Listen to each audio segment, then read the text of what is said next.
Salut à tous et bienvenue sur Histoires et Mystères Incroyables. Ce soir, on se retrouve pour une exploration urbaine qui, je vous le promets, va vous donner des frissons. On dit qu'il y a des lieux qui gardent la mémoire des morts. Des murs qui n'oublient pas. Et ce soir, je dors dans l'un d'eux. Regardez-moi ça. On est en pleine montagne. La pluie tombe à torrents, le vent hurle. Le décor parfait pour notre destination. Je sais, vous êtes aussi excités que moi. Voilà notre objectif, l'hôtel du Lys. Il est fermé depuis plus de 15 ans.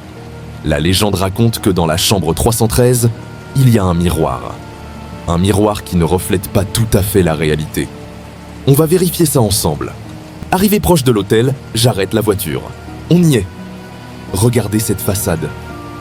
L'enseigne Hôtel du Lys, depuis 1923, clignote encore, comme un dernier souffle. Tout le tonnerre gronde. Je sors, capuche sur la tête, lampe torche à la main. La caméra embarquée capte ces détails. Fenêtres brisées, pancartes fermées, couvertes de mousse délabrées. Les fenêtres sont brisées, la mousse recouvre tout. C'est à la fois magnifique et terrifiant. Attendez, vous avez vu ça?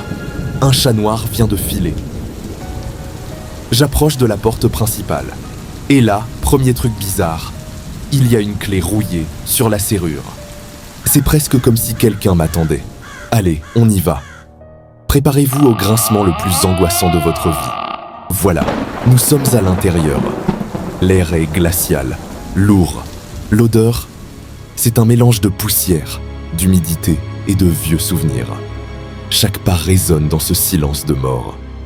On va monter directement à la chambre 313, le cœur de la légende.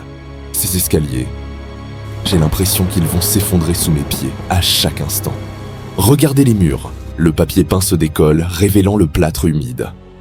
On dirait une peau qui pèle. Un vieux téléphone mural pend, coupé, fil arraché. C'est fou, on dirait que le temps s'est figé ici, en 1988, l'année de la fermeture. Sérieusement, ça fait flipper.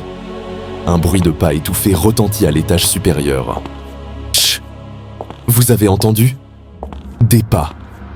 Juste au-dessus. Des pas plus forts. Il y a quelqu'un. Puis un silence. Rien. Juste le vent. Ou alors, mon imagination qui me joue déjà des tours. On continue.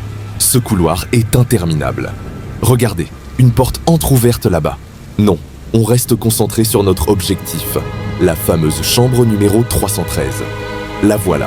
Le chiffre 3 est à l'envers. Il ne tient plus que par une vis. Allez, le moment de vérité. Si un démon m'attend derrière, pensez à liker la vidéo, ok? Un petit rire nerveux et excité à la fois. J'y vais.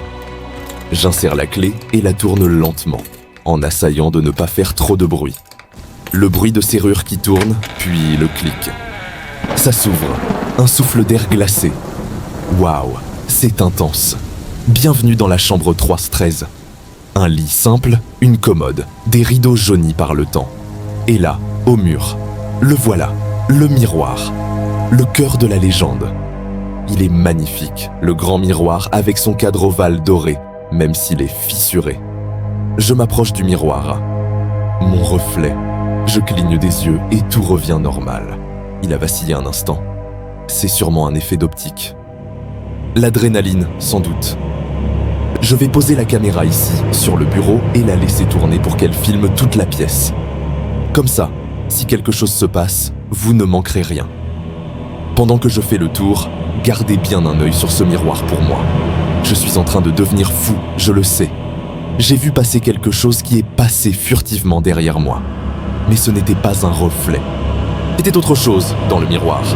Quelque chose qui bougeait différemment. Je ne sais plus quoi penser. Je vais essayer de sortir. Je ne peux plus rester ici. Quelque chose toque à la porte par 3 fois. Qu'est-ce que c'était? 3 coups. Lents, espacés et distincts. Sur la porte. Avec une voix tremblante, je dis « Madame le roi, c'est vous ?» Pas de réponse et pas un bruit. J'approche, main sur la poignée.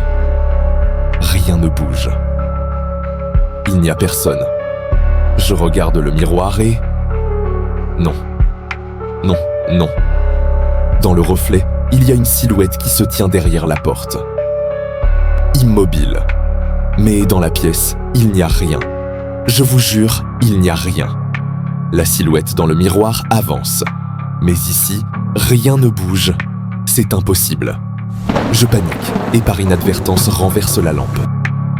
L'écran de la caméra tremble, les yeux fixés sur le miroir. Elle s'approche jusqu'à coller son visage au miroir. C'est moi, Lucas. Même vêtements, mais avec un regard vide et un visage pâle et terrifiant. « Arrête !» Il sourit. Mon reflet est en train de me sourire. Les coups, ça vient de l'intérieur du miroir maintenant. J'entends les coups dans le verre. Terrifié, je tombe sur mes genoux, l'électricité qui grésille. Le miroir qui vibre légèrement, des bruits de pleurs étouffés. S'il y a quelqu'un ici, je t'en supplie, laisse-moi partir. Le miroir s'apaise, et puis... un silence. Tout s'est arrêté. Le miroir est calme. Je vais m'approcher une dernière fois. Lentement. Regardez, dans le reflet, la porte de la chambre est en train de s'ouvrir. Mais ici, derrière moi, elle est toujours fermée. Si cette histoire vous a glacé le sang et que vous voulez soutenir la chaîne, mettez un pouce et abonnez-vous à Histoires et Mystères Incroyables. Dites-moi en commentaire quel mystère vous aimeriez que j'explore la prochaine fois. Merci de m'avoir suivi dans cette nuit de terreur. Très bientôt, pour de nouvelles aventures incroyables.